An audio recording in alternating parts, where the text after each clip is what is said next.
नमस्कार। एक क्राइसिस आई। क्राइसिस ये कि इंडिया एक लॉन्ग रेंज की मिसाइल टेस्ट करने वाला है। टेस्ट होगा 11 इस तारीख की, इस महीने की 11 तारीख के आसपास। और आज है 6 तारीख, करीब 6 दिन बाद, 5 दिन बाद। और वो टेस्ट जो होगा, मतलब यहाँ पे एक ब्रैकेट दिया जाता है कि हम ये 2 दिन के अंदर अंदर उसको, या 1.5 दिन के अंदर अंदर टेस्ट करेंगे। लेकिन ये इसका एक नोटिस टू एयरमैन, यानी कि नो टाइम लगता है। नो टाइम लगता है, वो नो टाइम पूरी दुनिया को बताना पड़ता है कि इतने किलोमीटर का। वो नो टाइम 12 से 100 किलोमीटर से ऊपर का है। और उससे अटकलें लगाई जा रही है कि एक लॉन्ग रेंज मिसाइल टेस्ट होगी इसमें। और ये भी कहानी कि नो टाइम हमें पहले क्यों बताना पड़ता है, अपने मिसाइल टेस्ट हमें पहले क्यों बताने पड़ते हैं। हम नो टाइम देते हैं क्योंकि स्पेस जो, सॉरी, हवाई हवा, यानी कि हमारा ऊपर एटमॉस्फेयर, यानी कि ये जो रेंज है, इस रेंज में एरोप्लेन भी चलते हैं। चाहे वो पैसेंजर फ्लाइट्स हों या मिलिट्री फ्लाइट्स हों, लेकिन फ्लाइट्स चलती हैं। और फ्लाइट्स को कोई हार्म ना हो, तो पहले बता दिया जाता है कि इस टाइम से इस टाइम के बीच में यहां कोई फ्लाइट ना चले। हमारा करेक्ट। मिसाइल टेस्टिंग हो रही। इस टेस्टिंग को देख करके चाइना ने अपना एक सर्वेलेंस शिप, जिसे वो सर्वेलेंस शिप बोलते हैं, यूएन वैन 6, वो भेज दिया है इंडियन बे ऑफ बंगाल में। अभी वो इंडियन ओशन में बाली के आसपास था, करीब 2-3 दिन पहले। अब वो बे ऑफ बंगाल में बहुत अंदर आ चुका होगा। इसी पे बात करने के लिए हमारे साथ हैं इंटरनेशनल एनालिस्ट सुमित पीर साहब। सुमित सर, बहुत बहुत स्वागत आपका हमारे शो में। सर, बहुत सीरियस टॉपिक हम डिस्कस कर रहे हैं। इंडिया की सुरक्षा के लिए ये मिसाइल टेस्ट हो रही है, और चाइना ने अपना सर्वेलेंस शिप भेज दिया या स्पाई शिप भेज दिया। ये शिप हमारी मिसाइल को डिटेक्ट करेगा, हमारी मिसाइल की कैपेबिलिटीज को चेक करेगा, हमारी मिसाइल के ऊपर नजर रखेगा। हालांकि म्यांमार में कोको आइलैंड से वो पहले से टेस्ट करते हैं। ये शिप भेजना कितना बड़ा संकट है इंडिया के लिए। देखिए रोहित भाई, शो पे बुलाने के लिए धन्यवाद और आपका सादर आभार और सभी दर्शकों का नमस्कार और आभार। देखिए, ये एक चिंता का विषय तो डेफिनेटली है, इसमें कोई दो राय नहीं है। अब हुआ क्या, आपको थोड़ा इसके बैकग्राउंड में जाना पड़ेगा। अभी 2-3 बड़ी चीजें हुई जो इंडिया ने टेस्ट की। एक तो हमारा LCH हो गया, LC हो गया, हमारा एयरक्राफ्ट कैरियर हो गया। फिर जो हमने न्यूक्लियर पावर्ड मिसाइल से K4 जो हमने मिसाइल फायर कर ली अब की बार, राइट। और वो ये जो दोनों चीजें हमने बनाई, हम दुनिया में ऐसी तीसरी या चौथी कंट्री जिसमें ये कैपेबिलिटी आ गई। अब जो चाइना ने एक दो जमा रखी थी कि भाई इंडिया के पास स्ट्राइक कैपेबिलिटी कितनी है कितनी नहीं है, इस कॉम्बिनेशन के बाद चाइना समझ गया इंडिया के पास स्ट्राइक कैपेबिलिटी इतनी है कि महादेव की कृपा से लास्ट सिटी या लास्ट टाउन तक जो चाइना का, उसको भी हम हिट कर सकते हैं। Now we can hit from air, we can hit from land, we can hit from sea. इसको देख के हो गया चाइना परेशान। अगर चाइना के पास अब देखेंगे बहुत ज्यादा न्यूक्लियर पावर्ड सबमरीन्स नहीं है, क्योंकि रशिया के पास शायद हाईएस्ट है 10 के आसपास, यूएस के पास उसके कम है, चाइना के पास उसके कम है। हमारे पास एक है और 2-3 हम अभी ला रहे हैं। ये कैपेबिलिटी और जो K5 की रेंज अभी जो डेवलप हो रही है, जो जो ज्यादा रेंज का K5 डेवलप हो रहा है, उसकी रेंज और भी ज्यादा होगी। तो इस चीज को देख के चाइना हो गया परेशान। और पीछे अगर आप देखेंगे कोविड के टाइम से अब तक हमने करीब 26 से 27 मिसाइल टेस्ट कर लिया। हर तरह और टाइप का मिसाइल हम टेस्ट कर रहे हैं। और जो कल पर से हमने इंटरसेप्टर मिसाइल टेस्ट किया था, जिसके आंकड़े आए हैं, कुछ स्पेकुलेशन ऐसी है जिसकी रेंज अप टू 5000 किलोमीटर है। तो 5000 किलोमीटर ऊपर आप जाके किसी भी ICBM को ध्वस्त कर सकते हो। तो इंडिया तीसरी चौथी ऐसी कंट्री है विश्व में जिसको ICBM ध्वस्त करने की अपनी टेक्नोलॉजी जिसके पास है। इससे हम S-400 से कंपेयर ना करें, S-400 एक अलग चीज है, ये एक अलग चीज है। अब रोहित भाई, अब इसमें एक और अभी आएगा, इससे ऊंची रेंज वाला मिसाइल पे भी हम काम कर रहे हैं। अब ये ब्लू रे पावर्ड भी है, ये रेड रे पावर्ड भी है, एंडोथर्मिक टाइप भी है, एक्सोथर्मिक टाइप भी है। अब चाइना को दिख रहा है कि भारत का दिन ब दिन जो डिफेंस में हाथ मजबूत होता जा रहा है, और चाइना का डिफेंस या चाइना का थ्रेट भारत के लिए खत्म होता जा रहा है। अभी जब हमने नो टाइम लगाया, इन्होंने अपने शिप को यहाँ लाया। शिप को लाने का मतलब क्या है?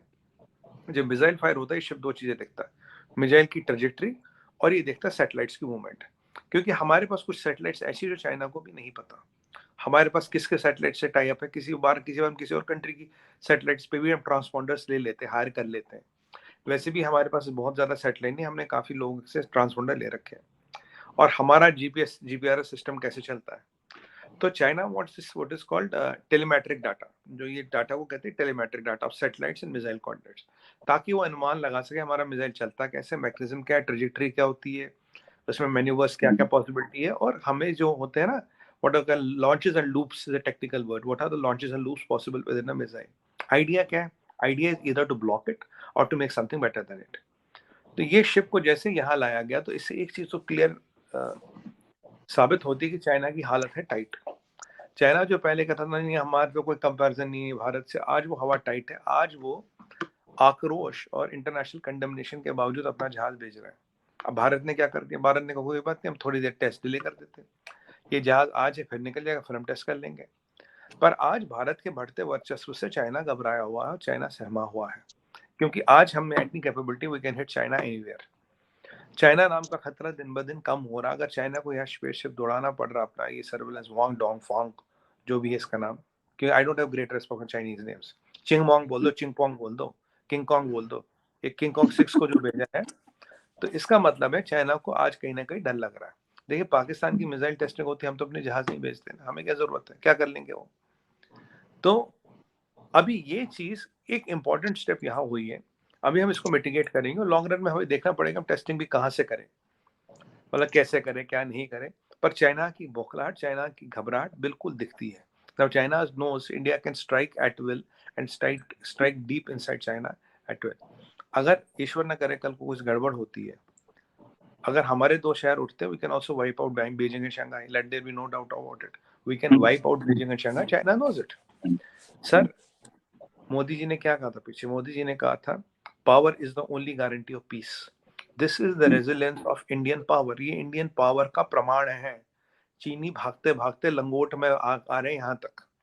हम अपना टेस्ट तब भी करेंगे, 4 दिन आगे करेंगे 4 दिन पीछे करेंगे, पर चीनियों के यहाँ आने का मतलब आपको पता है रोहित भाई क्या है, हड़कंप मच गई है, डर लग रहा है चाइना को, चाइना घबराया हुआ है, बौखलाया हुआ है, समझ नहीं आ रहा चीनियों को क्यों करे क्या। बट हम अपने तैयार है, हम अपनी तैयारी पूरी तैयार है और हमें इन नए चैलेंजेस के साथ रहना पड़ेगा। और अब चाइना की मंशा क्या थी, चाइना को हमन टोटा किस लिए चाहिए था, ये पूरी दुनिया के सामने जग जाहिर हो गया। और ये जूता निकाल के मारा जी श्रीलंकन के पॉलिटिशियनों को जिन्होंने अपना देश बेच दिया, जिन्होंने अपना देश बेच दिया। अगर वो राजपक्से देश नहीं बेचते तो चाइना हमन टोटा में डॉक नहीं कर पाती। भारत था है और रहेगा, भारत अपना काम निकाल लेगा जैसे तैसे भी, हम टेस्टिंग भी करेंगे 4 दिन बाद करेंगे। पर इस शिप का आपको आने का एक और मतलब पता क्या हुआ, आप देखिए चाइना के पास कोई विकल्प नहीं है हमारी टेक्नोलॉजी को रोकने का। अब उन्हें वहां बेच के उन्हें टेलीमेट्री डाटा चाहिए, उस टेलीमेट्री डाटा से वो कुछ खोज खाज करेंगे कि इसका कुछ हो सकता है या नहीं हो सकता। आज अगर चाइना हमारे पीछे लगा है और हमसे डरा हुआ है, मैं तो मानता हूँ ये हमारे लिए उपलब्धि की बात है, टेस्टिंग तो 5 दिन बाद भी हो जाएगी, क्या दिक्कत है। Right right. अच्छा मैंने एक चीज और अभी मैं जरा देख रहा था कि हो सकता है कि ये यूजर ट्रायल जो इस मिसाइल का होने वाला है 2200 किलोमीटर की रेंज का नोटैम दिया गया, 2200 किलो 2200 किलोमीटर की रेंज का। पिछली बार मैंने गलती से 1200 बोल दिया था उसको फ्लो में। हो ये जाता है, यूजर ट्रायल, हाँ ठीक हो है जाता फ्लो में बोलते हैं तो कभी कभी स्लिप ऑफ टंग हो जाता है। क्या ये यूजर ट्रायल टल सकता है, ऐसी खबर आ रही है। तो क्या, because we have to issue another NOTAM और वो फिर 5-10 दिन तो आगे चला ही जाएगा। उसके साथ साथ 2-3 नोटैम हमारे लगभग महीने में 4-5 नोटैम तो दिखते ही हैं। क्या टाला जा सकता है इस शिप को देखते हुए, ये हमन टोटा आके लैंड कर सकता है। और ये जो शिप है पर्टिकुलर शिप, ये शिप जहां पर इससे पहले भी हमने देखा है क्वाड के जहां पे भी नेवल फंक्शंस हो रहे होते हैं, नेवल ऑपरेशंस हो रहे होते हैं, ये शिप चुपचाप आके वहां खड़ा हो जाता है, बस मॉनिटर करता रहता है कि क्या कैपेबिलिटीज हैं इनकी। पहले भी ये आकर के डॉकिंग करके हम्बन टोटा पे, और अब दोबारा ये हम्बन टोटा की ओर ही चल रहा था।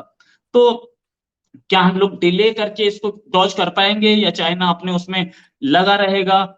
और हमारा डिले करना, क्योंकि जो भी मिसाइल्स है हमारी ओपन में है, उनको डिले करना ठीक है क्या गवर्नमेंट के लिए?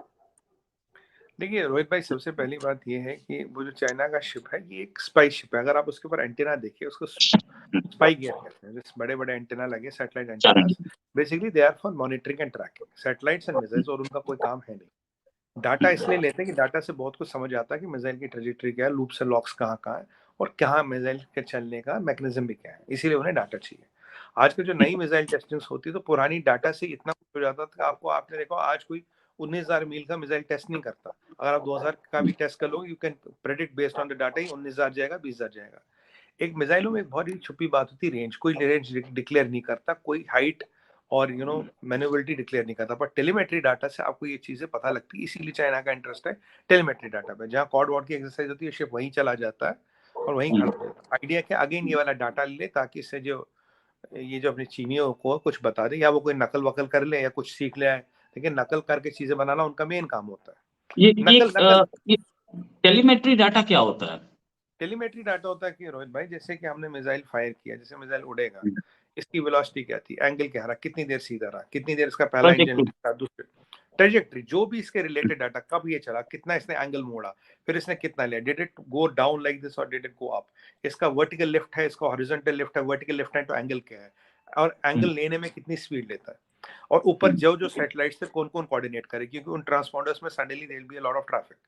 सो यू कैन नो कि इनका जीपीएस अपना, अगर मेरा मेन जीपीएस है तो मेरा बैकअप कहाँ किस किस पे चलता है, मेरे किस किस सैटेलाइट में मेरे पास स्पेस अवेलेबल है।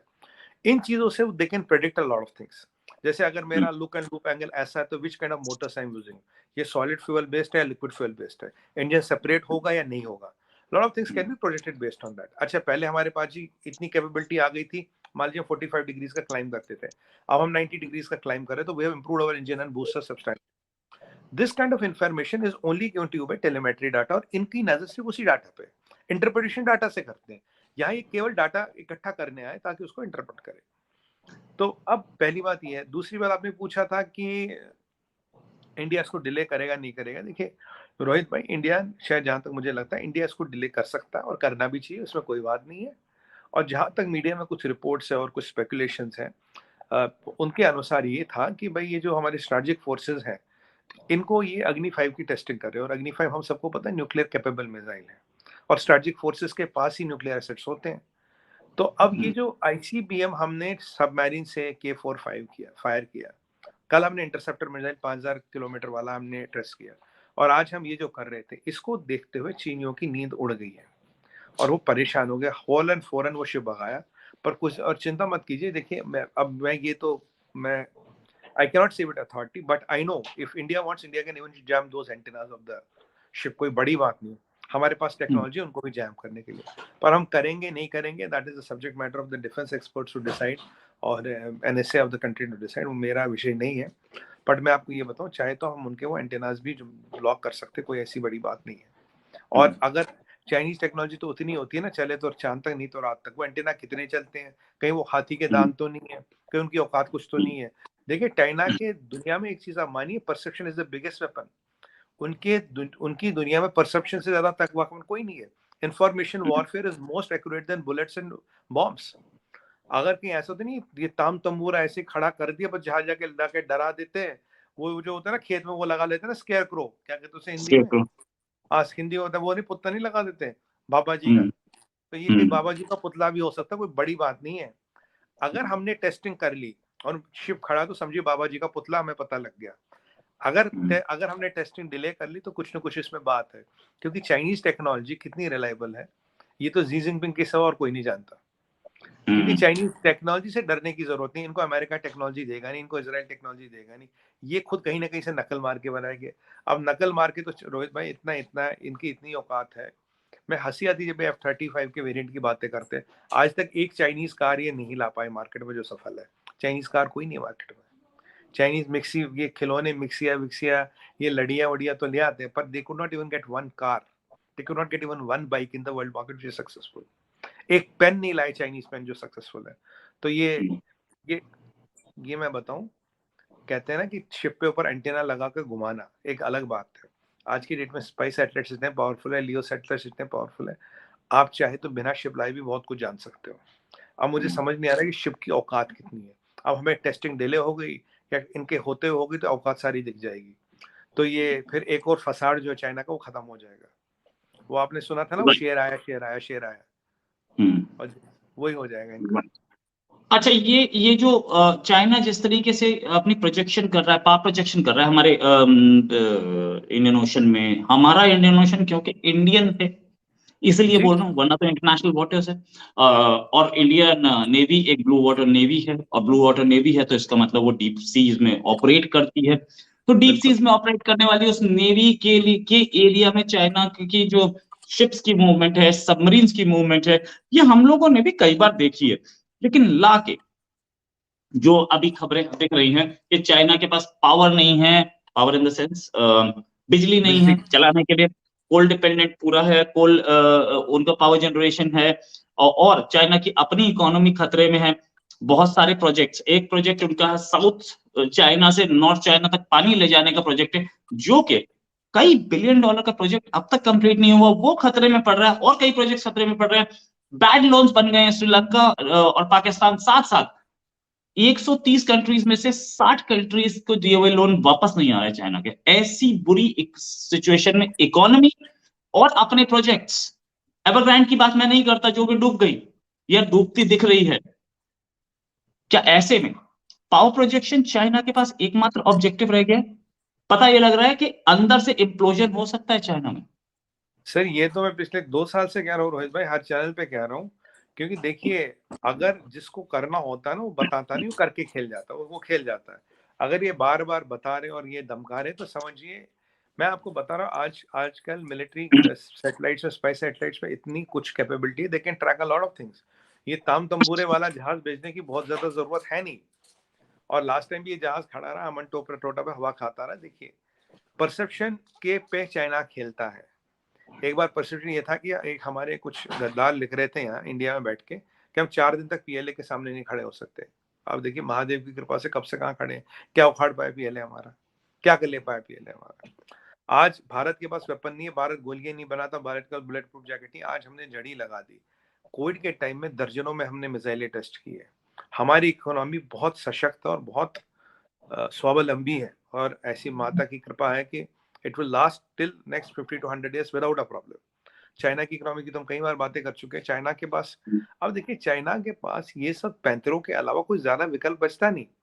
अब ये मत सोचिए चाइना पैंतरा नहीं करेगा, चाइना तो पैंतरे पे ही जिंदा है। चाइना को पैंतरा करना पड़ेगा।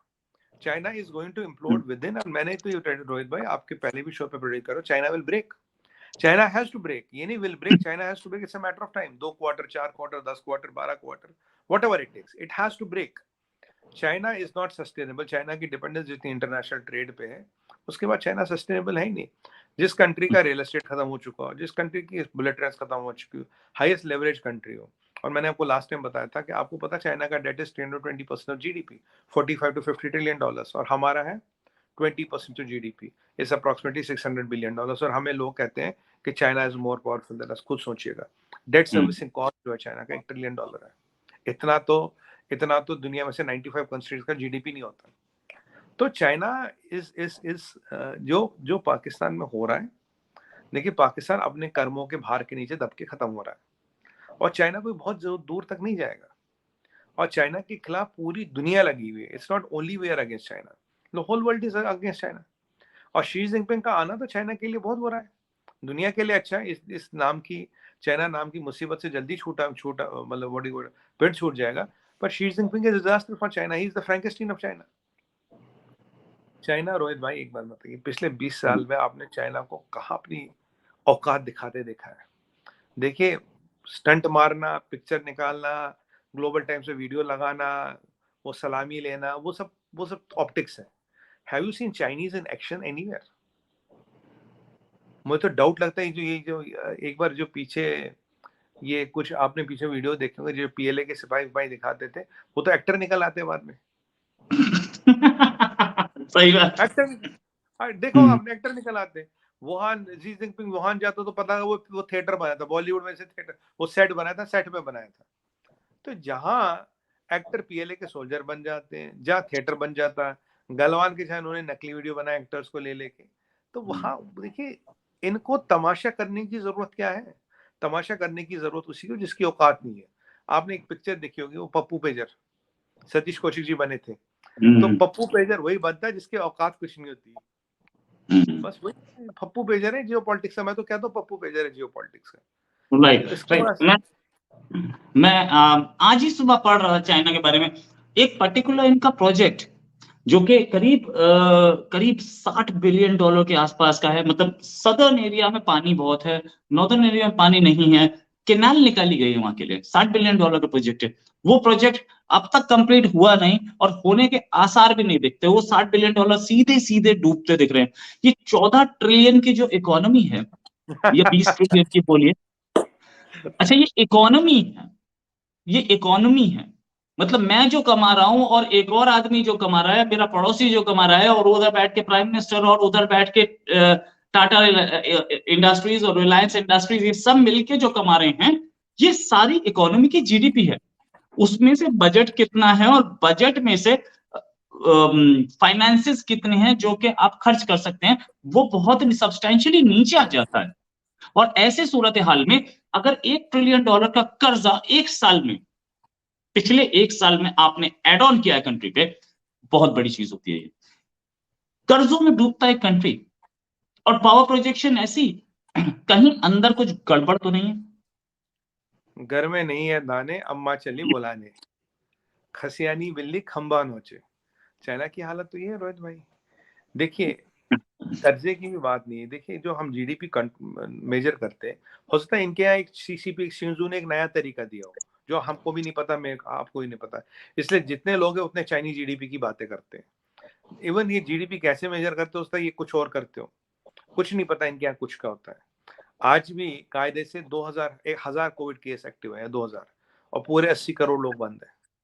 अभी वो जो वहां जो इन्होंने लॉकडाउन किया था, जहाँ ये आईफोन 14 बनता था, फॉक्सकॉन की स्टीम है, वहां कुछ कमरा नंबर कुछ था, उसमें से कुछ शव पाए गए, आदमी ने आदमी को खाया है, कैनिबलिज्म हुआ वहां पे, और उन कमरों में डेड बॉडीज पाई गई, some of them were partly eaten.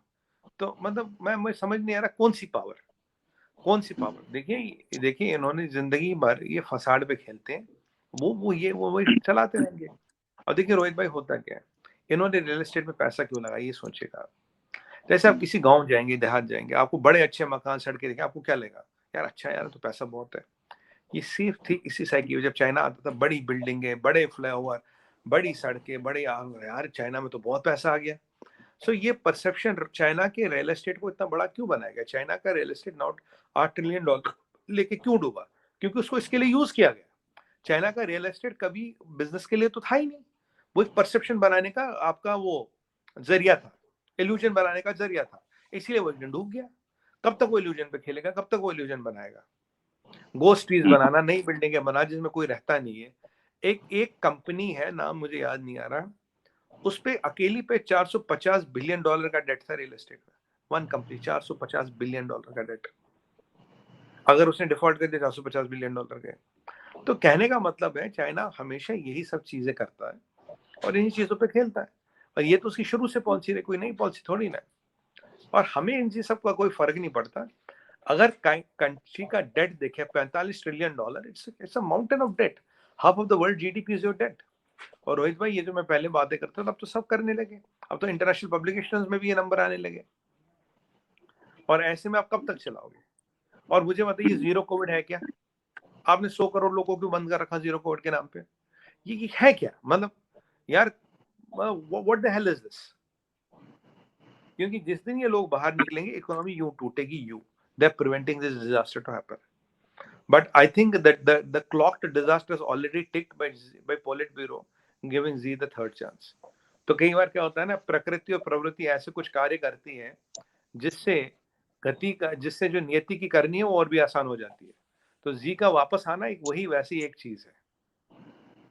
Yes, Xi Jinping वापस आए, और वापस आने के बाद अब सिचुएशन ये कि उम्मीद ये थी कि लॉकडाउन कम होंगे, बल्कि लॉकडाउन बढ़ गए, प्रोटेस्ट बढ़ते जा रहे हैं, लॉकडाउन बढ़ रहे हैं, प्रोटेस्ट बढ़ रहे हैं, और वर्स्ट प्रोटेस्ट सिंस टाइनमेन स्क्वायर। और एक गाना मैं जो चल रहा था, जिमी जिमी आजा आजा, वो जिमी जिमी आजा आजा पे चाइनीज लोग टिकटॉक वीडियो बना रहे थे। जिमी मतलब चावल, और आजा वो दिखा रहे थे। चाइना गवर्नमेंट को, जब चाइनीज गवर्नमेंट को समझ में आया कि ये चावल मांग रहे हैं, खाने के लिए नहीं है, और ये इधर हमारी बदनामी हो रही है, सारे टिकटॉक से वीडियोस हटा दिए गए। और उधर चाइना में उसको टिकटॉक नहीं बोलते, कुछ और बोलते हैं उसका नाम, टिकटॉक से वीडियोस हटा दिए गए, कुछ इस तरीके की कि खाने की कमी है, अगर कंट्री में बोलने का हक नहीं है, तो लोग टिकटॉक पे आके बोल रहे हैं कि खाना नहीं है हमारे पास, और वो वर्ल्ड की नंबर 2 इकोनॉमी है। हमारे कंट्री में, इंडिया में सब कुछ सामने है। जर्नलिस्ट रिपोर्ट करते हैं, हर आदमी को फ्रीडम ऑफ स्पीच है। आप ट्विटर पे लिखिए, सब कुछ होता है। चाइना में जहां स्पीच नहीं है, फ्रीडम नहीं है, वहां पर वो टिकटॉक वीडियोस बन रहे हैं उसी पे। क्या आपको कहना है, क्या ये इकोनॉमी का हवा दिखाया जा रहा है सामने? क्या इकोनॉमी की सिचुएशन वाकई खराब है वहां पे चाइना में? खराब नहीं है रोहित भाई, बहुत ज्यादा खराब है, इनफैक्ट टूटने के कगार पे है। अब हमें देखना है कि ये टूटेगी क्या। We have to wait and watch for that day. देखिए, हमने ये भी डिस्कस किया था आपने, चाइना ने दुनिया का 60% फूड ग्रेन स्टॉक कर रखा था। क्यों कर रखा था? उन्हें पता था जब इकोनॉमी टूटेगी और आदमी को खाना भी नहीं मिलेगा, वो बागी हो जाएगा। उस बागी को कंट्रोल करना नेक्स्ट टू इम्पॉसिबल है, इसीलिए उन्होंने खाना पीना स्टोर कर रखा था। पर लग रहा वो खाना भी खत्म हो रहा है। 54% of the global rice is stored by China. 54% of the global rice.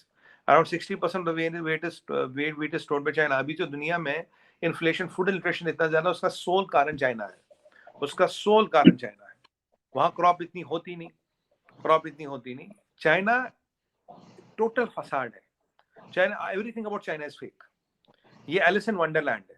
अगर मैं बोलूं, ये हमारी टाइम का एलिस इन वंडरलैंड है, where you know when everything about them is fake. जो कंट्री पिछले 50 साल से 30 साल से फर्जीवाड़े की दुकान चला रही है, आप उसको क्या बोलोगे? मुझे बताइए, चाइना में चल क्या रहा है? चलिए, हम तो फेल तो बहुत कर चुके, ये भी फेल। चल क्या चल रहा? 5 चीजें जो चल रही है, कोई भी नहीं चल रहा। क्या चल रहा? चल ही नहीं रहा कुछ। मैं तो यही लोगों को कहता हूँ, मुझे बताओ चाइना में चल क्या रहा है? राइट यार, मैं अपने देश की 10 चीजें गुना दूंगा which we are doing well in excel. What is China good at? Factory of the world रहा नहीं, प्रोडक्शन वहां से हट रही है। ये बात तो सही है, उसकी प्रोडक्शन। अच्छा, एक चीज और कि दूसरे कंट्रीज, वियतनाम हो, लाओस हो, बांग्लादेश हो, इन्होंने चाइना से सस्ता सामान प्रोड्यूस करना शुरू कर दिया है। चाइना को वहां बहुत बड़ी टक्कर मिल रही है और चाइना इनसे भी घबराया हुआ है। इंडिया का मिसाइल टेस्ट, उससे भी घबराया हुआ है, जिसके लिए शिप भेज रहा है। सुमित सर, आखिरी आपसे कमेंट लेना चाहूंगा, ये मिसाइल टेस्ट से घबरा के शिप भेजने से कुछ हो जाएगा क्या? मिसाइल की कैपेबिलिटी कम होती है क्या? चाइना इंडिया पे न्यूक्लियर बॉम्ब फेंक सकता है, मैं मानता हूं। क्या इंडिया भी तो फेंक सकता है? 2 फेंक सकता है। मैं आपको बताऊं रोहित भाई, जब मैं छोटा था तो मेरे घर में कुत्ता हमने पाला था। तो होता क्या था कि मतलब डबल स्टोरी घर था। कभी कभी गली से हाथी निकलता था। जब गली से हाथी निकलता था, पहला मेरा कुत्ता भौंकता था, फिर और पास जाके भौंकता था। कहता यार, हाथी पे फर्क नहीं। फिर छत पे चढ़ के भौंकता था। पर जो हाथी है ना, वो अपनी मस्त चाल चलता। हाथी चलता, कुत्ते भौंकते हैं। ये छोटे मोटे कुत्ते आते जाते रहते। हाथी की चाल पे कोई फर्क नहीं पड़ता। और हाथी का जो अपना एक रुतबा है, जो अपना एक वर्चस्व है, उससे घबरा के तो कुत्ता भौंकता है। I rest my case. Jai Hind. Right sir, thanks a lot sir for joining us. उम्मीद है जल्दी आपके साथ एक डिस्कशन और करेंगे और इस पर हमारी नजर रहेगी, इस स्टोरी पर हमारी नजर रहेगी। 10-11 तारीख के आसपास ये टेस्ट होना चाहिए, 2200 किलोमीटर की रेंज का टेस्ट। आपको बताएंगे, मैं और सुमित सर वापस आएंगे, बताएंगे इस टेस्ट की क्या खूबी थी और इस टेस्ट से चाइना इतना क्यों घबराया हुआ था। इसी के साथ नमस्कार, जय हिंद। जय हिंद।